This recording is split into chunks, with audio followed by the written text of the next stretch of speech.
Sir, AP Telangana రాష్ట్ర ప్రభుత్వాలు సలహాదారుల కోసం కోట్ల రూపాయల వేతనాలు ఖర్చు పెడుతున్నాయి. ఈ రకంగా వాళ్లకు కావలసిన వాళ్ళు పార్టీ నేతలు సలహాదారులుగా వేసుకుని లక్షల్లో వాళ్ళకు వేతనాలు ఇస్తున్నాయి.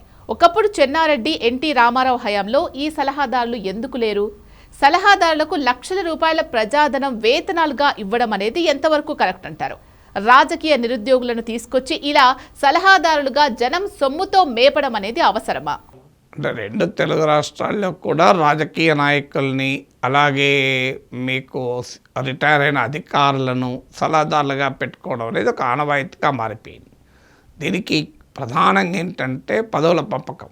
రాజకీయ పార్టీకి ఒకప్పుడు మీకు పాత రోజుల్లో ఎయిర్ బస్ మినిస్ట్రీ అనేవాళ్ళు.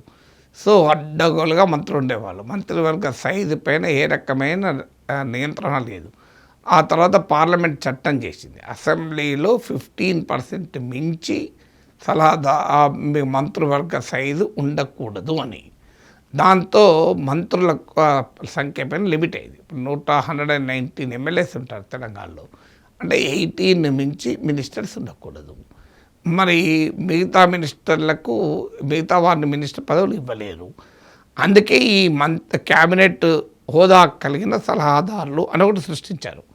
దాన్ని ఆ రకంగా వారిని మంత్రి హోదాలో కూర్చుండబెట్టామని చెప్పి ఒక రాజకీయ పదవి ఇచ్చి రాజకీయ పునరావాసం చేసి సంతృప్తి పరుస్తున్నారు. వాళ్ళు సలహాలు ఇచ్చేది లేదు, ప్రభుత్వంలో తీసుకునేది లేదు.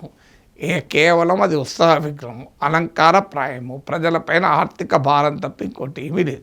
ఇప్పుడు వీళ్ళు సలహాలు ఎవరైనా తీసుకుంటారా అంటే ఇప్పుడు ఏదో ఒక రంగంలో రాష్ట్ర ప్రభుత్వానికి ఎక్స్పర్టీస్ ఉండదు. ఎందుకంటే రాష్ట్ర ప్రభుత్వాన్ని రన్ చేసేది పొలిటికల్ ఎగ్జిక్యూటివ్.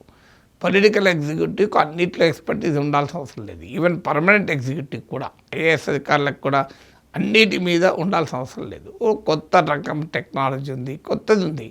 సో అక్కడ ఒక ఎక్స్పర్టీస్ను సలహాదారుగా పెట్టుకుంటే ఉపయోగం. కానీ సలహాదారులకు పెట్టుకోవడం అనేది ఒక రాజకీయ పునరావాసంగా మారిపోయింది. ఒకప్పుడు పార్లమెంటరీ సెక్రటరీస్ ఇలాగే పెట్టారు. ఢిల్లీలో కేజ్రీవాల్ ప్రభుత్వంలో అడ్డగోలుగా పార్లమెంటరీ సెక్రటరీ పెట్టారు. పార్లమెంటరీ సెక్రటరీ ఉద్దేశం ఏంటంటే ఒక ఫ్యూచర్ లీడర్స్ని తయారు చేయడానికి, ఓ మంత్రి కింద ట్రైన్ కావటానికి. ఆ మంచి ఉద్దేశంతో పెట్టిన దాన్ని దుర్మార్గంగా మార్చేసి రాజకీయ పునరావాసంగా చేశారు. ఆ తర్వాత కోర్టులు దాన్ని కూడా కొట్టేశాయి.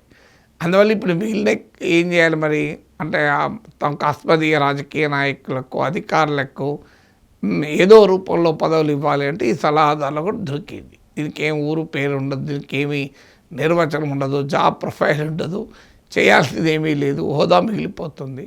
వాళ్ళకు హోదా, వీరికి వారి మద్దతు.